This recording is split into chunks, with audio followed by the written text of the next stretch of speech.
नमस्कार फ्रेंड्स, आज हमारे बीच जोहार परिचर्चा में एक बहुत बड़ी हस्ती कि जो इमर्जिंग टेक्नोलॉजी के साथ जो आने वाले समय का फ्यूचर टेक्नोलॉजी है, जो आने वाले भविष्य को एक वो भविष्य बनाने की तरफ है कि जो विश्व को compete कर सके और विश्व के सारे टेक्नोलॉजीज को कंट्रोल कर सके, ड्राइव कर सके और फैसिलिटेट कर सके। तो इसके लिए आज एक कॉन्क्लेव जिसमें सिद्धार्थ कुमार राय की जो हमारे बीच मौजूद हैं, ये additional director software technology parks of India Ranchi centre, ministry of electronics and IT, government of India है। अपने आप में एक ऐसी पर्सनालिटी की जो कि स्टूडेंट्स के लिए, खासकर भारत के फ्यूचर के लिए एक वो टेक्नोलॉजी को एक ब्रिज और उस टेक्नोलॉजी को एक स्ट्रेंथन देने का काम कर रहे हैं। सर, सबसे पहले बहुत बहुत स्वागत आज के कार्यक्रम का भी और आपका भी।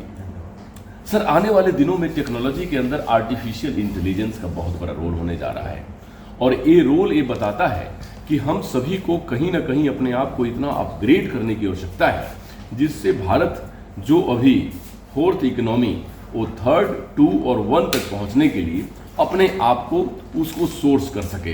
तो सर, उसमें क्या कहना चाहेंगे आप हमारे सिटीजन से?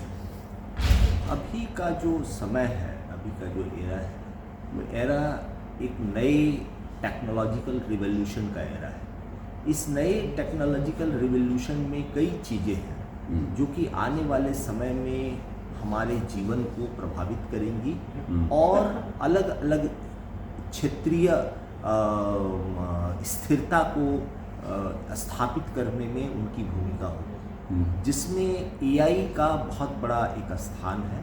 इसके साथ ब्लॉकचेन भी है, वीएलएसआई भी है, आईओटी भी है, इंडस्ट्रियल आईओटी भी है।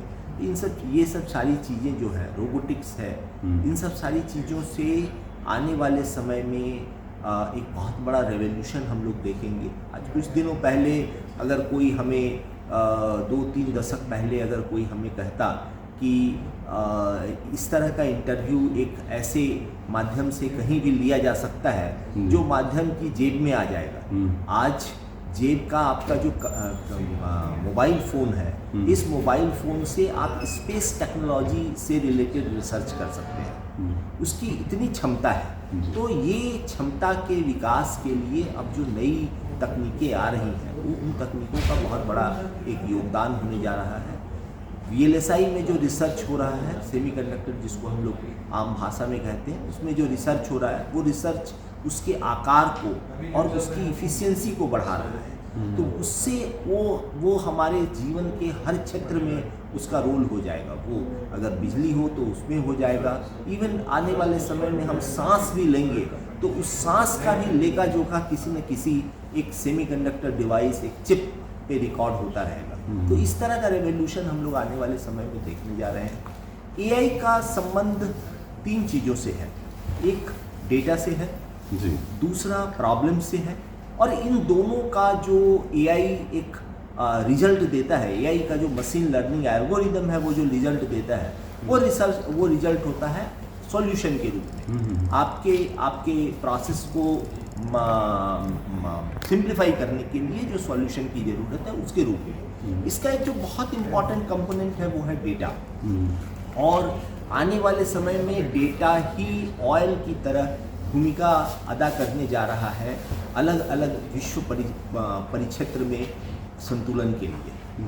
हमारा देश पूरे विश्व में सबसे बड़ी जनसंख्या का देश है। ये सीधा एक वातावरण तैयार करता है कि इसका मतलब ये होता है कि हमारे पास विश्व का सबसे बड़ा डेटा बैंक भी है इसके माध्यम से, अपने पॉपुलेशन के माध्यम से। तो आने वाले समय में न केवल हमें तकनीक के बारे में सोचना है, बल्कि हमें अपने डेटा के बारे में भी सोचना है, और केवल सरकार को ही नहीं, हर एक इंडिविजुअल व्यक्ति को ये सोचना है कि उसका डेटा जो है वो क्या किसी गलत जगह में कंप्रोमाइज़ हो रहा है, वो अपना डेटा किसी गलत इक्विपमेंट में शेयर कर रहा है, किसी गलत प्लेटफॉर्म में शेयर कर रहा है। इन सारी चीज़ों का ध्यान रखना बहुत ज़रूरी है, और ये व्यक्तिगत हित नहीं, ये देश हित के लिए जरूरी है। जी सिद्धार्थ, से बड़ी सुंदर आपने बात कही क्योंकि आने वाला टाइम डेटा के ऊपर ही सारी चीज़ें डिपेंड करेंगी। खास करके इकोनॉमिक डेवलपमेंट भी, हम लोगों का जो इकोनॉमी का जो एक स्ट्रेंथ है, पूरी दुनिया में सबसे बड़ी मार्केट है हम लोग। दूसरी बात, जो नई नई एरा खुल रहे हैं, मेडिकल साइंस हो गया या अपना इंफ्रास्ट्रक्चरल डेवलपमेंट हो गया, या फिर और सब बहुत सारी विषय है, खासकर एग्रीकल्चरल क्षेत्र में। तो इन सब चीज़ों में एआई का बड़ा इंपॉर्टेंट रोल है, उसमें डेटा का बहुत बड़ा रोल है। तो क्या डेटा सिक्योरिटी के लिए क्या हमारी गवर्नमेंट या हमारे पास जो आप लोगों का प्लेटफॉर्म है, क्या उसके ऊपर सीरियस है और उसके ऊपर क्या काम कर रही है? क्योंकि डेटा ही अब हमारे पास एक विधा होगा, एक अपना पूंजी होगा, जिसको संभाल लिया तो दुनिया पे राज किया। तो क्या उसकी सिक्योरिटी के लिए कुछ बात हो रही है? देखिए, इसकी दो पहलू हैं। एक पहलू ये है कि सरकार डेटा सिक्योरिटी से संबंधित कानून बना रही है। वो कानून एक बार संसद में आया भी, अभी वो पुनः चर्चा के लिए उसकी व्यवस्था हो रही है। दूसरा इसका सबसे महत्वपूर्ण पहलू है, वो है अवेयरनेस। आपका अपना डेटा आपके लिए कितना इम्पॉर्टेंट है, इसका एक अवेयरनेस मास स्केल में बड़े स्तर पर जरूरी है, जिसके लिए 3 क्षेत्र, सरकार, एकेडमिया और इंस्टीट्यूशंस को साथ में आना होगा, ताकि आने वाले समय में हर व्यक्ति उसके डेटा के इम्पोर्टेंस को लेकर, उसके डेटा के यूजेबिलिटी को लेकर अवेयर रहे, और वो किसी भी ऐसे गलत प्लेटफॉर्म पे नहीं अपने डेटा को शेयर करे जो कि प्लेटफॉर्म उसके डेटा को मिसयूज कर सकता है। जी सर, आज के टाइम में हमारी इकोनॉमी का 60 से थोड़ा सा कम 58 point something agricultural based economy है, जो कि उसमें बहुत सारे स्कोप्स हैं, खासकर फूड प्रोसेसिंग से लेकर पैकेजिंग से लेकर रोजगार में भी बहुत सारा स्कोप है, मेडिसिनल प्लांट्स और मेडिसिनल वैल्यू के प्लांटेशन को लेकर। तो सर, क्या आर्टिफिशियल इंटेलिजेंस या हम लोगों का विभाग इकोनॉमी के इतने बड़े स्टेक जो कि एग्रीकल्चर और एग्रीकल्चरल प्रोडक्ट से बिलोंग करती है, उसके ऊपर कुछ काम कर रही है क्या? देखिए, एआई का काम नॉलेज को ऑटोमेट करना है, automation of knowledge, automation of decision. AI research में वो कोई भी क्षेत्र हो, वो एग्रीकल्चर हो, वो मेडिसिन हो, वो इंटरटेनमेंट हो, वो न्यूज़ हो, वो लाइफ हो, किसी भी क्षेत्र में हो, एआई रिसर्च को बहुत ज़्यादा प्रभावित करने जा रहा है, बशर्ते कि उस रिसर्च के से संबंधित डेटा हमारे पास हो। एग्रीकल्चर में अभी ऑलरेडी हम एक रेवोल्यूशन की ओर आगे बढ़ रहे हैं।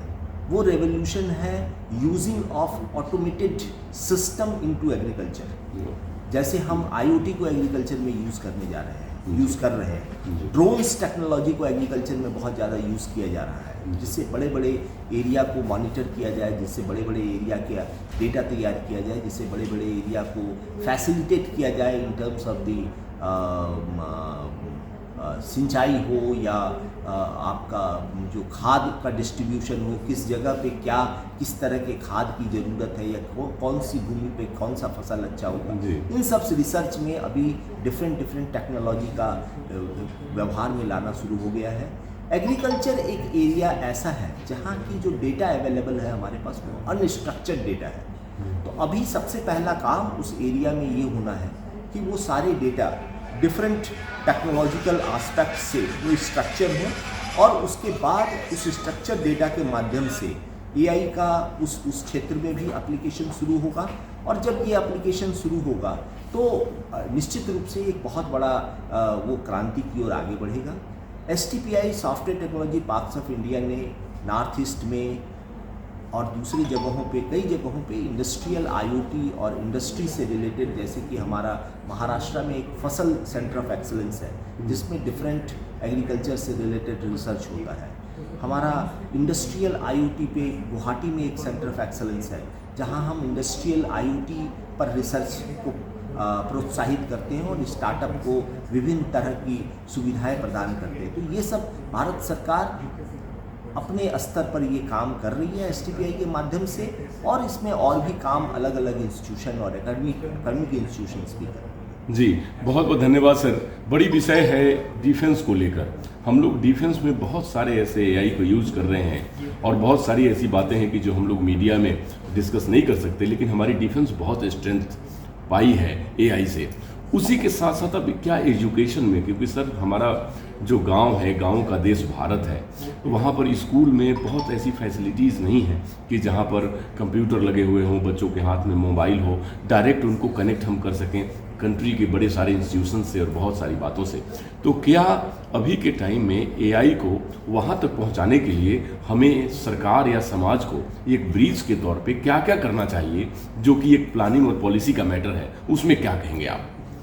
गांव तक पहुंचे हमारी एआई और हमारे स्टूडेंट्स को फैसिलिटेट करें। एआई सब्जेक्ट के रूप में कई इंजीनियरिंग कॉलेज में आ चुका है। कई आईआईटीज़ में बीटेक इन एआई के कोर्सेज शुरू हो गए हैं। बहुत जल्दी एआईसीटीई अपने इससे संबंधित दिशा निर्देश के साथ भी आ जाएगी और सारी जगहों पे, मैक्सिमम जगहों पे ये स्कूल लेवल से ये सारी चीज़ें पढ़ाई में आने लगेंगी। जो भी इमर्जिंग टेक्नोलॉजी से रिलेटेड चीज़ें हैं, उससे जो डिसीजन लिया जाएगा एआई की मदद से, उस डिसीजन का प्रभाव और उस डिसीजन से होने वाले फायदे को